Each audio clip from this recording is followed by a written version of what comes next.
নমস্কার বন্ধুরা, কেমন আছো সবাই? আশা করছি সকলেই খুব ভালো আছো। আজ আমি নিয়ে এসেছি এগ চাউমিন। চলো দেখা যাক আমি কিভাবে বানাই। আমি এখানে নিয়ে নিয়েছি লঙ্কা কুচি, ক্যাপসিকাম কুচি, বাদাম, পেঁয়াজ আর নিয়ে নিয়েছি গাজর। আমি এখানে সয়াবিন নিয়ে নিয়েছি সেদ্ধ করা হয়ে গেছে অনেক আগেই, আলু আর ডিম। আর আমি এখানে চাউমিন আগে থেকেই সেদ্ধ করে নিয়েছি। কড়াইয়ের মধ্যে আমি দিয়ে দিলাম তেল, দিয়ে আমি ডিম দুটোকে করে নিলাম জুড়ি জুড়ি ভাজা।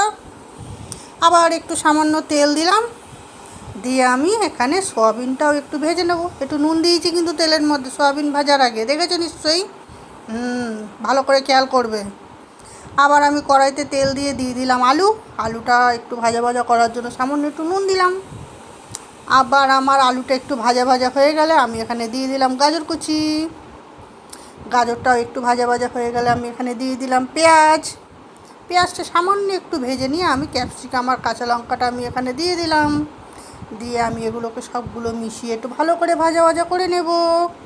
নিয়ে এইবার আমি চাউমিন আয়, আরে বাবা আয় না, দেরি কেন করছি? সবাই তাকিয়ে আছে এখানে দেখার জন্যে।